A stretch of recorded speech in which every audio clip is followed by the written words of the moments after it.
ಮತಾಂಧತೆ ಆವರಿಸ್ಕೊಂಡ್ರೆ ಏನಾಗುತ್ತೆ ಅನ್ನೋದಕ್ಕೆ ನೋಡಿ, ಒಂದು ಕಾಲಕ್ಕೆ ಇದೇ ಪಾಕಿಸ್ತಾನದಿಂದ ನೊಂದು ಬೆಂದು ನಲುಗಿ ಹೋಗಿದ್ದಿದ್ದು ಪೂರ್ವ ಪಾಕಿಸ್ತಾನ ಅರ್ಥಾತ್ ಬಾಂಗ್ಲಾದೇಶ ಅಂತ. ಎಂಥ ವಿಪರ್ಯಾಸ ಬರುತ್ತೆ ನೋಡಿ. ಕೆಲವು ಒಂದು 50 ವರ್ಷ ಆಗಿರಬೇಕು.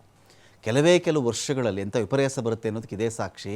ಇದೇ ಬಾಂಗ್ಲಾದೇಶದವರು ಅಥವಾ ಪೂರ್ವ ಪಾಕಿಸ್ತಾನದವರು ಈ ಪಾಕಿಸ್ತಾನ ಎಲ್ಲ ಅಧಿಕಾರ ಎಂಜಾಯ್ ಮಾಡ್ತಾ ಇದ್ದಾರೆ, ಹಣ ಎಂಜಾಯ್ ಮಾಡ್ತಾ ಇದ್ದಾರೆ, ಸವಲತ್ತು ಎಂಜಾಯ್ ಮಾಡ್ತಾ ಇದ್ದಾರೆ, ಆಹಾರ ಎಂಜಾಯ್ ಮಾಡ್ತಾ ಇದ್ದಾರೆ, ನಮಗೇನು ಕೊಡ್ತಾ ಇಲ್ಲ, ಅಧಿಕಾರದಲ್ಲೂ ಪ್ರಾಧಾನ್ಯತೆ ಇಲ್ಲ, ನಮ್ಮನ್ನು ಕಡೆಗಣಿಸ್ತಾ ಇದ್ದಾರೆ, ದ್ವಿತೀಯ ದರ್ಜೆ ತೃತೀಯ ದರ್ಜೆ ನಾಗರಿಕರನ್ನು ನೋಡ್ತಾ ಇದ್ದಾರೆ ಅಂತ ಅಲವತ್ತುಕೊಂಡು ಭಾರತ ಇವ್ರ ಪರ ನಿಂತುಕೊಂಡು ಪಾಕಿಸ್ತಾನ ಮೇಲೆ ವಾರ ಮಾಡ್ತು.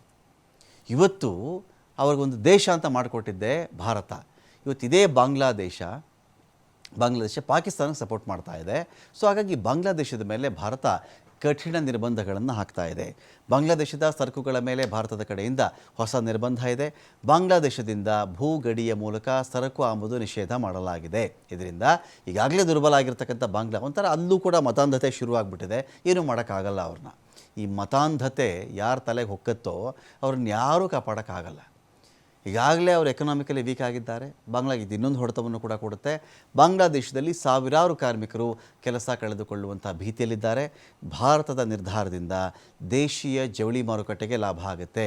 ಏನೇನು ನಿರ್ಬಂಧ ಅಂತ ನೋಡಿದ್ರೆ, ಶರ್ಟ್, ಪ್ಯಾಂಟ್, ಟಿ ಶರ್ಟ್, ಸಿದ್ಧ ಉಡುಪುಗಳಿದೆಯಲ್ಲ, ಇವುಗಳನ್ನು ಭಾರತ ಅಲ್ಲಿಂದ ನಿಷೇಧ ಮಾಡ್ತಾ ಇದೆ.